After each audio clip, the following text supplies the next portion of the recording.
بسم الله والحمد لله والصلاة والسلام على رسول الله صلى الله عليه وسلم. أهلا ومرحبا بكم أبنائي وبناتي طلبة وطالبات الصف الأول. الإيه؟ الإيه؟ الأزهري. أنت أزهري ولا صنايع؟ أزهري. بسم الله الرحمن الرحيم.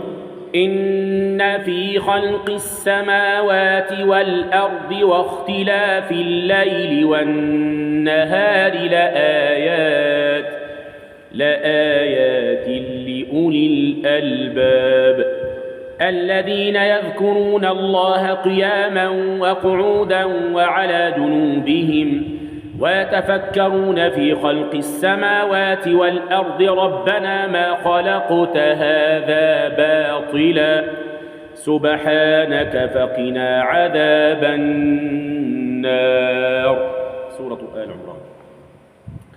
الخلق تقدير الكائنات وترتيبها بنظام وإتقان على غير مثال. يعني ما فيش إنسان قبلنا. ماشي يا عم الكتكوت؟ فاهم يا عم عمر أفندي؟ ازاي ما كانوا في مخلوقات قبلنا. لا بس كان انسان كان في امريكا الجنوبيه وامريكا الشماليه. سنة كام؟ الهنود الحمر. دول الهنود الحمر دول من 100 سنة. أنا بتكلم من 500 سنة تقريبا. أنا بتكلم على نشأة الخليقة. آدم، في آدم قبل آدم حد؟ بشر؟ فيش بشر قبل آدم. في مخلوقات تانية ها؟ يعني ربنا هتخلق ما يفسد ويسفك الدماء ونحن نسبح بحمدك ونقال إني أعلم ما لا تعلمون.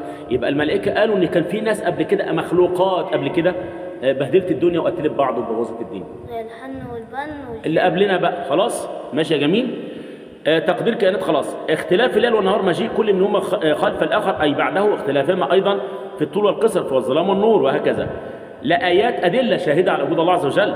الألباب العقول، اللب يعني الإيه؟ العقل، مش العجل، العقل. باطلا عبثا نافذة منه ونتيجة يترتب عليه.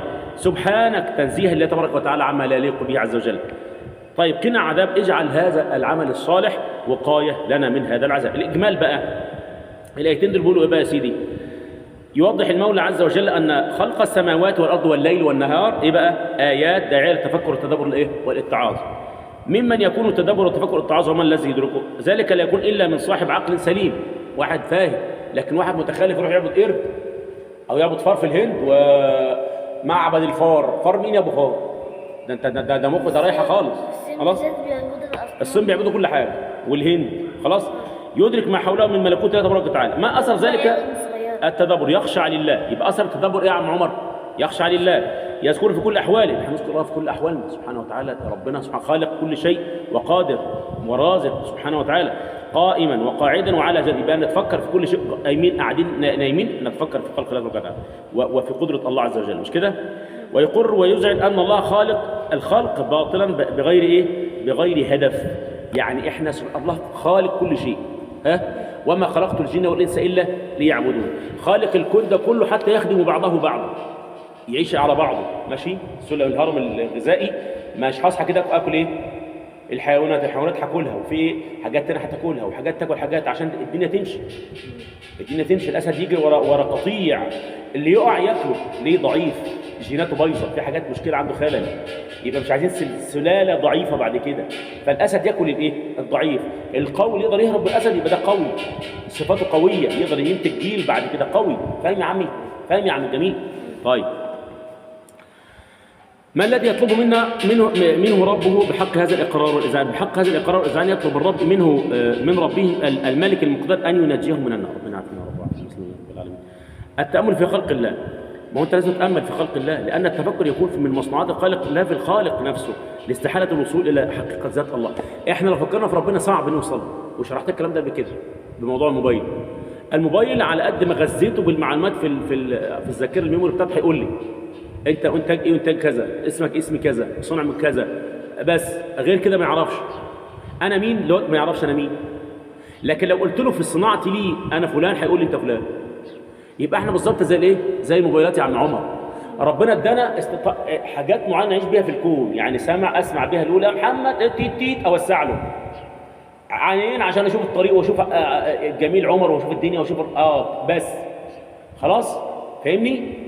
لكن الله دي حاجاتنا نعيش بيها، ما نقدرش نفكر بقى في الله نفسه سبحانه وتعالى وذاته. لكن اللي خلانا نقرب من ربنا مخلوقات الله عز وجل اللي هنتدبر في ايه فيها. فاهم حاجه يا عم الجميل؟ فهمت كده انا اقصد ايه؟ طيب. قال الحسن البصري تفكر ساعه خير من قيام ليل. يعني ايه؟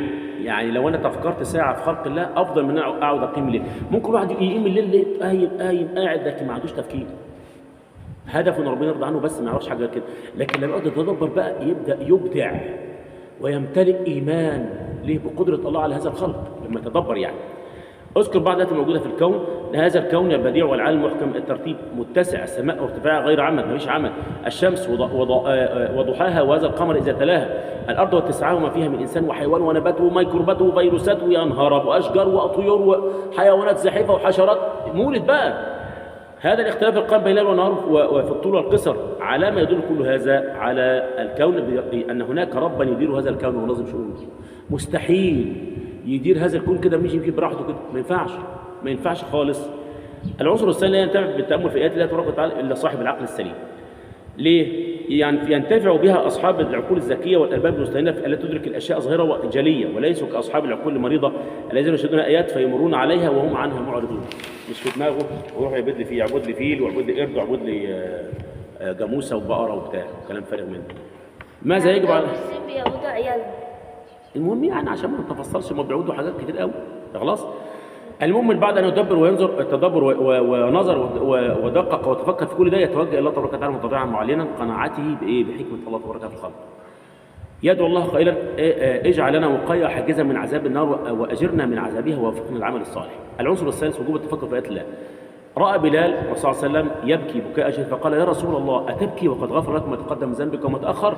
فقال يا بلال افلا احب ان اكون عبدا شكورا. وحديث اخر لسيدة عائشه نفس المعنى الحديث سيدة عائشه رضي الله عنها. وما لي لا ابكي وقد انزل الله علي هذه الايات ان في خلق السماوات والارض واختلاف الليل والنهار. تمام.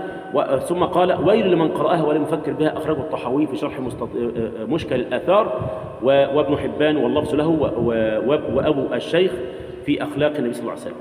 الفصل الرابع الكون لم يخلق عبثا. الكون ده ما جيش الصبح زي ما حكينا طلع علينا الكون جه، ما لقيناكش حضرتك جيت واختك سعاده لك جوه دي جت والدنيا جت لوحدها كده، ما فيش الكلام ده خلاص. يعني ما فيش حد يعتقد كده.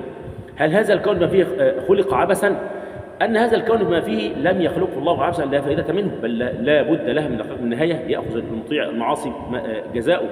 الدنيا شغاله حتى يحشر المؤمن والكافر يوم القيامه خلاص.